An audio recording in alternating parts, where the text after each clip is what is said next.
School na abo police for pa ma yaboye. Na kan papa ma ka yenye demonstration e ma yam student me wo me right ko me Abuza from mamu nyina makwaba e de Ghana and Sem TV so.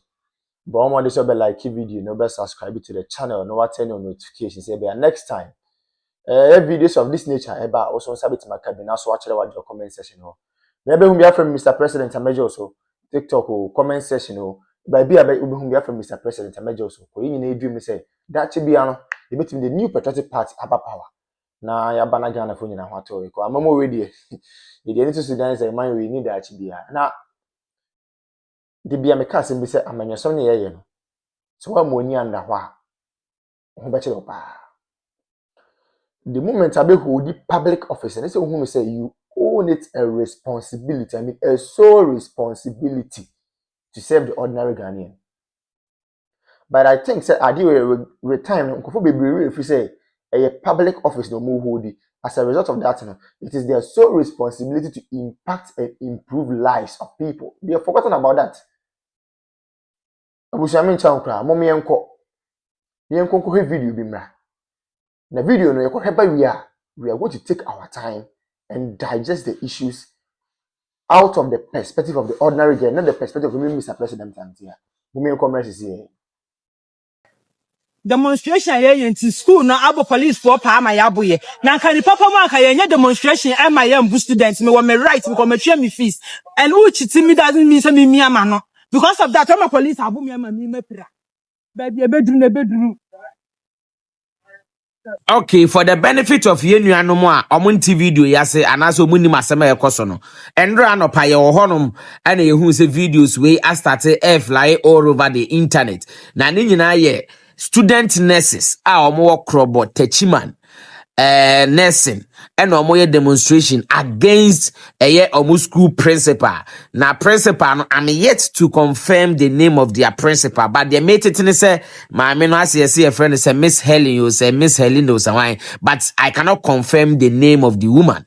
Na enra no omo demonstration peacefully no, and I say allegedly school no maame no ama police for ababa assault students no videos no dey ebi wa bonten videos ni bi wa bonten ye nyina ye hunu videos ni bi na me I'm very disappointed this morning ewo Ghana police katam na tonam garra so anama hawla ki tebwel to yalla yinyiga yalla student nurse the ekosu no mumenye mfantu ya hofo se 2028 yento abanfanti ya NDC aban abanya wo promising nurses ne say wo ba be mo automatic nursing posting ene ye bro mo ani kan so simply because enyoma ekoso mu school mu nye omo ye demonstration enu nti yasoma say ye mebo mo. Look at this, and me say Ghana police me disappointed na say we nti na emra ye change ye wura IGP dampare na ye de ye wura ye honu bai na mo bose no. Look at this,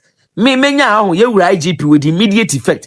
Sa police for no moko assault students no allegedly. Sa police for no e be ya yen suspend o nyina.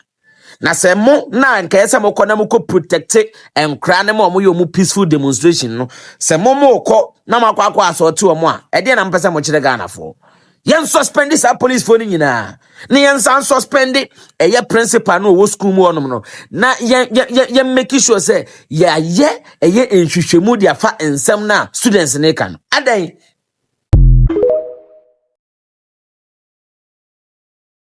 the late John Kuma, they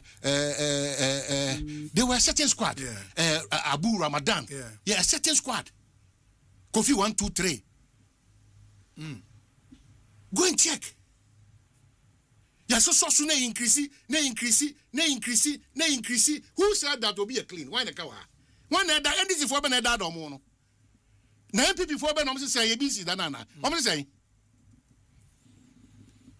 Let's stop this hypocritical attitude you put it up when we are in government. As if say at the end of the day, I will be in their practice. You are a beneficiary. You are a beneficiary. Asempa F. Other than the one who see your hand in the accord, no, they will be in your pedias and Remukono, any Pamoja be anywhere. What do you mean? You want to explain yourself? I also have an explanation. Every institution in this country has been bastardized, has been tainted politically. So when you take decisions now as an independent institution, what they say is that in a way. Because that is what has been with us time immemorial. Yeah.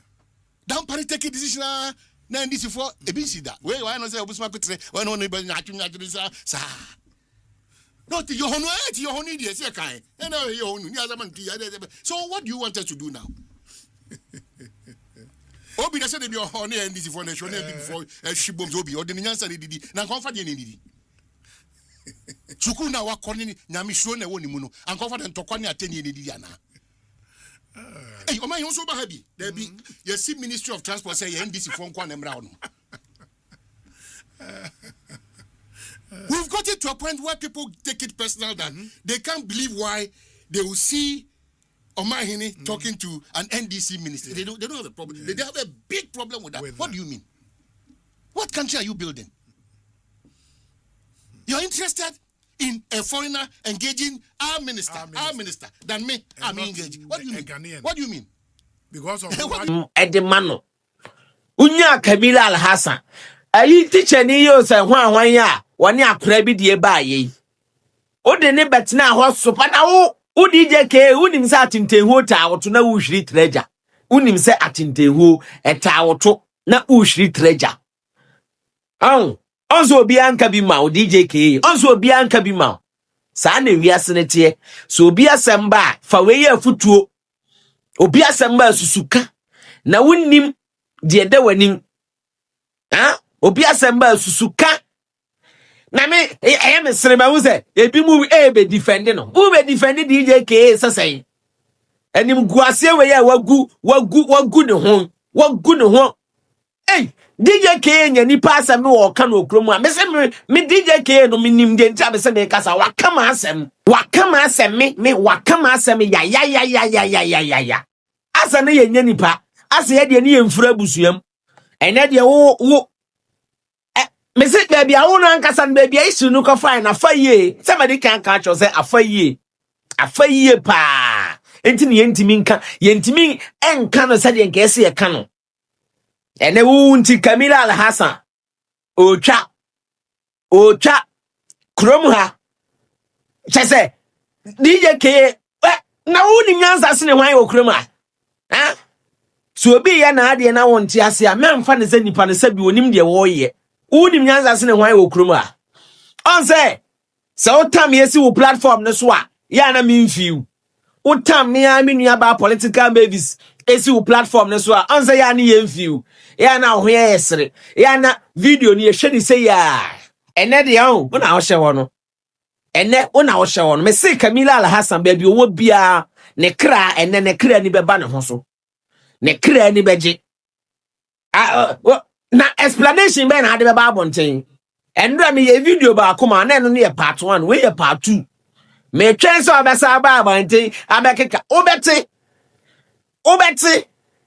aden na mumu bi munya nipa munsusu ha DJ K Mrs. wa we are nsem a o ka fa me ho DJ K and then na o hye ho no next time ufu akokwa a obefre no alolo ewiase na ho kwa ene wiase no ensa emmeka wono yenkoka no ano a emmeka wono yenkoka no Kamila Al-Hassan video ba wo si obia wo ho kwan se video ba abonti on be kirechiro ma adwene ene wo so de aba ye be kirechirem ye de pen ni paper beto ho na wo kra se won sa anya good unsa anya good wo de be man ko foforo won fa ma assembly won fa ma sanitation bio anya wa sa sanitation for disika yakwaji loan na breast sanitation for mu fa nya hwe na wo ba obeje fi sanitation for na wo je ye no anya wa sako hwe no sako shi tatatata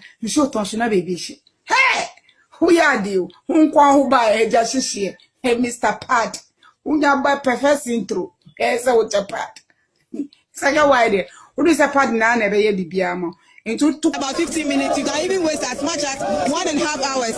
So we are just pleading. They should just come to our aid. Make it a little more trouble so that it will be. I'm a teacher and I'm still here.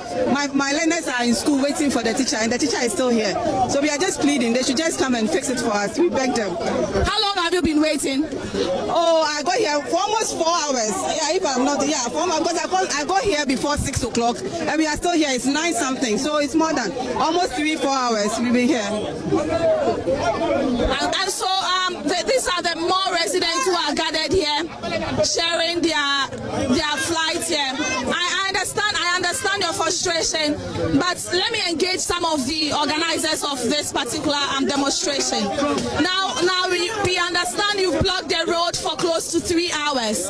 She says she's a teacher. She's not able to go to school. So how long are you going to continue this? Amasaman, more than 4 hours. More than 4 hours. Join down. See, we did be a can once. On my way, just say you name on my issue. I walk. For your shady, my papa, and not down who for Dr. Large Mahmoud Bomia, you get them out on my way. Any 2024 elections, echo, and no, my Dr. Bomia, and then a digital Ghana for some bar, way, I may mamona. Monsieur, Maki and Sem Patadi and Sakai. Serious. So, in fact, on my bit, me could borrow or my be presidency. On my bit, me could borrow or my be a leaders are KBA, the new patriotic party, the leaders of the party, KBA borrow another African country to cause development there. For the first time in the history of the country, we have generalized free senior high school. The word is generalized. For the first time in the history of the country, we have active drone delivery systems. For the first time in the history of the party and of the country, Yetimi Enya active and well facilitated health facilities across the length and breadth of the country. Agenda 111. We may say impoyen because the agenda na the person here number of hospitals and the is intimate because of time. But those ones go and see how they have been operationalized. And then me look at say we have some of the hospitals in fact, yeah, equipping hospitals are all right, but because of political tantrums and political gains, me look at say yeah, hospitals and they go and no me say. It is a Kenyan who saying and no man in Abaya. This is kind of can't do was I would to me say, oh, I mean, say almost same people for comfort. Name my comfort must sacrifice discard to what the hospitals, most of my comfort. A comfort my facilitator is on the funded free seniors who some are comfort. You see, any Ghana for debut. Now, find a tables net and after the Mokika. Why are they shouting? Ubian Cannon to Nankono. I saw from among common into with the greatest of respect among common to Queen in a home. Chief Imam for the common to Queen in a home. Politicians need common to Queen in a home. Market women on common to Queen now. Ubian Cannon to Queen in a home 2020 Jua, then you know the way forward. Yet you come over so no bow no the credit scoring system, but I must open content.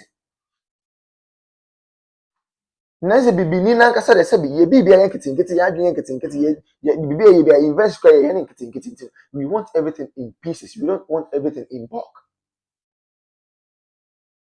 And here same cranny. Obi my credit scoring system, also open kitting. Obi introduce electric or electronic bus systems, most of them kitting. Is any one day? You people chose policy, you people chose music over policy. Then you tell me you papa, and I feel I'm going to watch them. Men are warning was such a message. Men are not catching you. I don't remember all members come to do to one. Yewa. Digitalization, you start to say, yeah, most of the digitalization and talking to move a kinky sika. It's a mamma papa number, or mamma kinky, and mamma added a mokum. You will come here. And you are John the money, Mamma could not and can form Gafon catch up say, oh, Gafon, oh, I'm only a king and we have utilization here. And I got for so can you but to Banama boom, boom, boom, boom, much about my kinky government. It's me. Say, dear, go your credit, and you now to me who let a be a yoke of what Troy about Council of State member voter region. Now, Miss Iffiums, hey, Remona Chapa ya hype say where can say Israel train, Israel train. But the issue is true. Okay, the letter now was say Council of State member no, were former staff Emanam 1, which is never true. Onya Juma order. Onya Juma or da. And Onya Juma or da. Amanam 1 for the first time. Nam 1 I post. Oh yes, Nam 1 I post. Yeah, no catch you. We say, oh, the panel boy.